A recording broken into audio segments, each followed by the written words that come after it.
Hey guys, आज हम English की प्रैक्टिस करेंगे मूवी और वेब सीरीज की सबटाइटल से। सो आज हम जिस मूवी की सबटाइटल को लेंगे वो है रूपोस। सो टाइम न वेस्ट करते हुए फर्स्ट सेंटेंस की तरफ बढ़ते हैं। क्या हुआ Juni? What happened Juni? Happened means होना।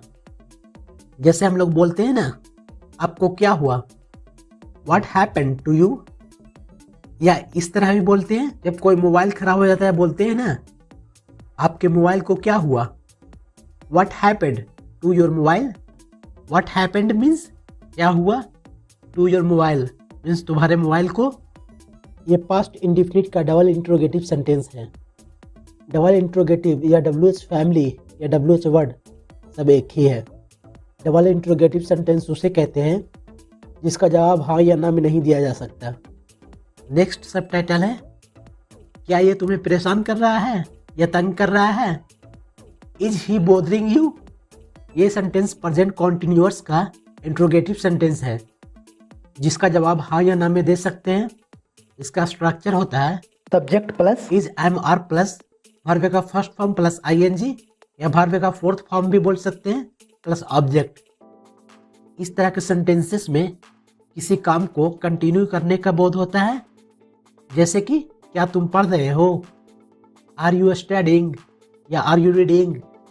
सो पहले है हेल्पिंग वर्ब, फिर सब्जेक्ट, तो सब्जेक्ट है तुम का यू, और वर्ब का फोर्थ फॉर्म, तो पढ़ना का हो जाएगा स्टडी, स्टडी का हो जाएगा studying fourth form plus object, तो ऑब्जेक्ट नहीं है इसमें कुछ, इसलिए रह जाएगा स्टडिंग।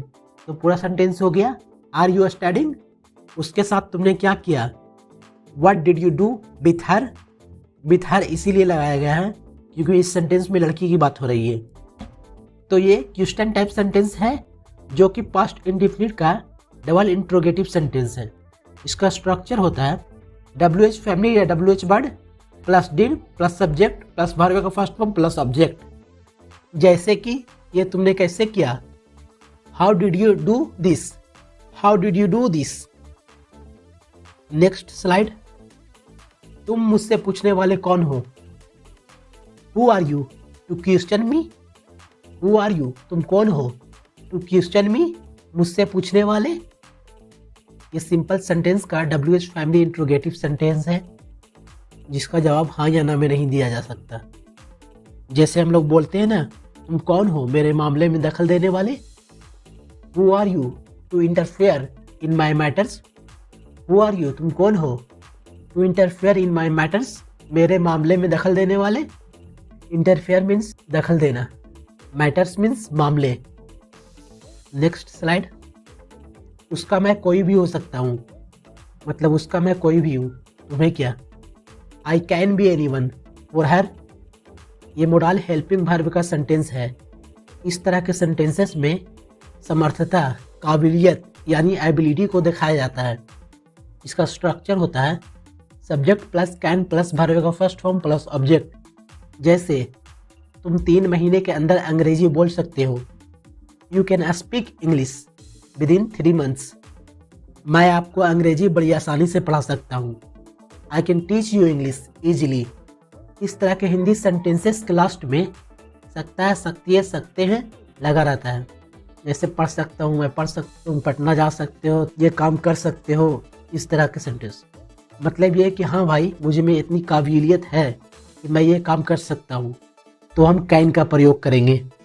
नेक्स्ट स्लाइड है, तुमसे कहा था ना दूर रहने के लिए, इसका मतलब दूर रहो। I had asked you to stay away, so that means stay away. I had asked you, मैंने तुमसे कहा था, टू स्टे अवे कि दूर रहो, सो दैट मीन्स इसका मतलब स्टे अवे दूर रहो। पहले ये कि आई हैड आस्क्ड यू, ये एक पास्ट परफेक्ट टेंस का सेंटेंस है जिसका स्ट्रक्चर होता है subject plus had plus verb का थर्ड फॉर्म प्लस ऑब्जेक्ट। और स्टे अवे इसका मतलब होता है दूर रहना। जैसे कि तुम मेरे मोबाइल से दूर रहो, you stay away from my mobile. तुम उससे दूर रहो, you stay away from her. Her it means लड़की की बात हो रही है। एंड सेंटेंस में है सो दिस मीन्स तो इसका मतलब स्टे अवे, दूर रहो।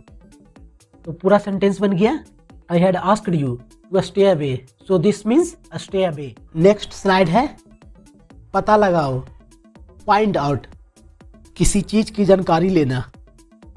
नेक्स्ट स्लाइड है, अगर इसका जूनी के साथ थोड़ा सा भी कोई कनेक्शन है, if he has any sort of connection with Juni, इस सेंटेंस में हैज को रिलेशन को दर्शाने के लिए यूज किया गया है। जैसे उसके 2 भाई हैं, he has 2 brothers, I have 3 sisters. तो सिंपल सेंटेंस में हैज हैव का प्रयोग रिलेशन को दर्शाने के लिए भी किया जाता है। कनेक्शन मीन्स जुड़ाव। नेक्स्ट स्लाइड है, तो कुछ दिनों के लिए उससे छुटकारा दिलाओ।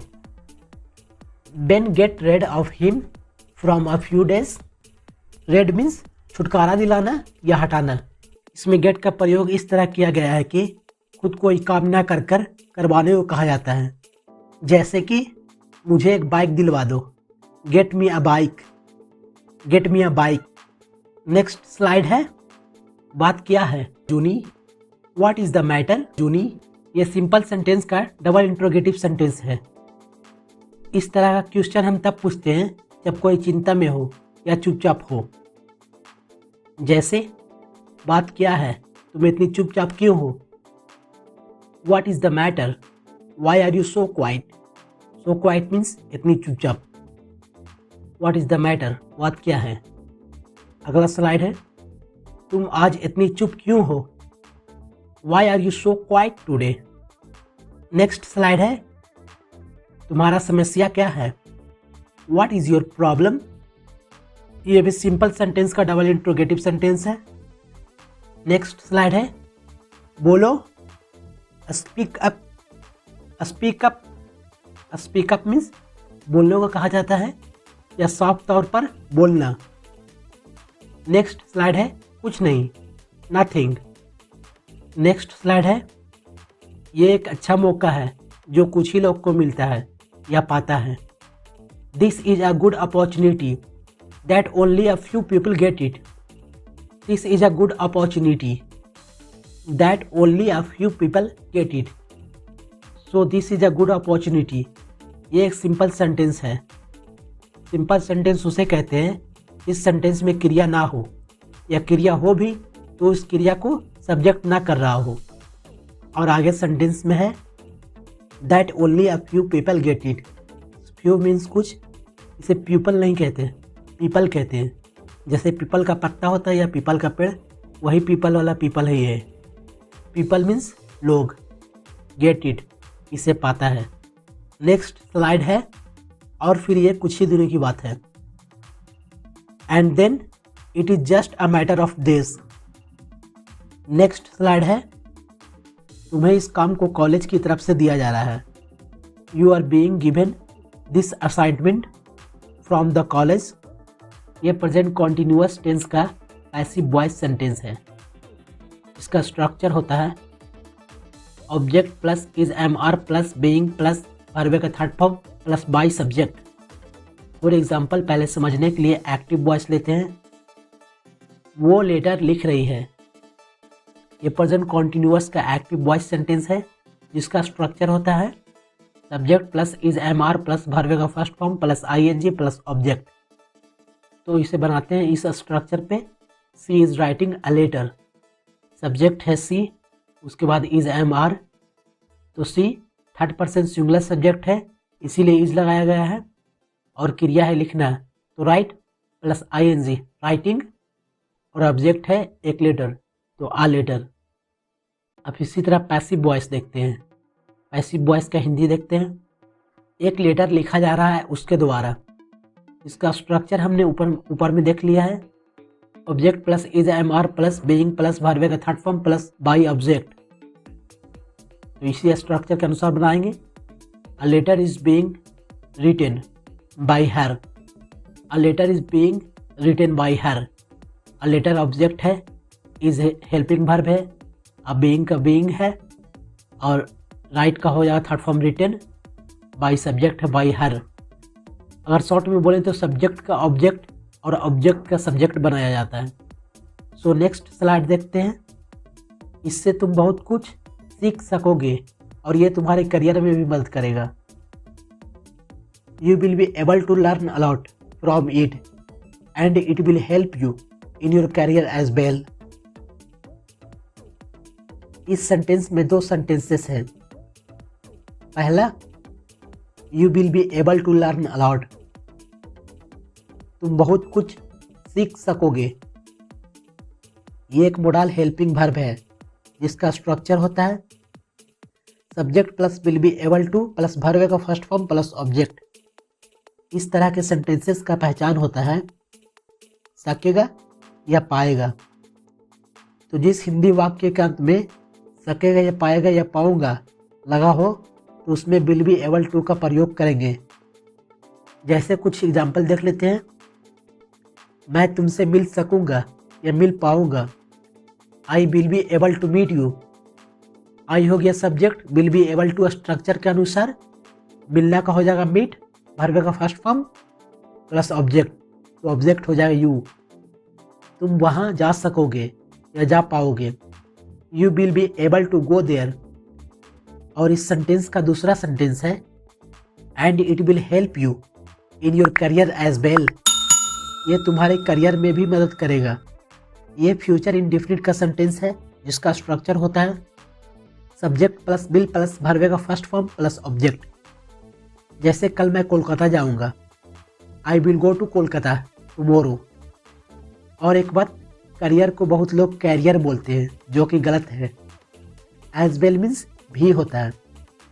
नेक्स्ट स्लाइड है पक्का, पक्का सर मैं जाऊंगा। So sir I will go. ये भी फ्यूचर इंडेफिनिट का अफर्मेटिव सेंटेंस है जिसका स्ट्रक्चर होता है subject plus will plus verb का first form plus object. Next slide है मुझे लगता है अब टॉपिक समझ में आ गया है। I think the topic is clear now. I think means मुझे लगता है। जैसे मुझे लगता है वह कुछ कहना चाहती है। I think she want to say something. I think भी प्रेजेंट इंडेफिनिट का टेंस है and she want to say something भी प्रेजेंट इंडेफिनिट का टेंस है। The topic is clear now ये एक सिंपल सेंटेंस है, बस टॉपिक के बारे में बताया जा रहा है, टॉपिक क्लियर हो गया है। सो नेक्स्ट स्लाइड है इस टॉपिक के बारे में कोई सवाल, any question about this topic. ये भी प्रेजेंट का सिंपल सेंटेंस है। अगला स्लाइड देखते हैं। आप लोगों को आपका सर्च टॉपिक दे दिया गया है। You people has been assigned your search topic. ये प्रेजेंट परफेक्ट का पैसिव वॉइस सेंटेंस है जिसका स्ट्रक्चर होता है object plus has have plus been plus verb का third form plus by subject. इस तरह का सेंटेंसेस में ऑब्जेक्ट पहले और सब्जेक्ट लास्ट में होता है और हैज हैव के बाद बीन का प्रयोग किया जाता है। जैसे मुझे मेरे पापा के द्वारा डांटा गया है। I have been scolded by my father. I have been scolded मुझे डांटा गया है बाई माई फादर मेरे पापा के द्वारा। स्कॉल्ड मीन्स डांटना। असाइन मीन्स देना, बांटना या सौंपना। असाइंड असाइन का थर्ड फॉर्म है। और सर्च टॉपिक इसका मतलब खोज विषय, जिस विषय पे काम करने के लिए दिया गया हो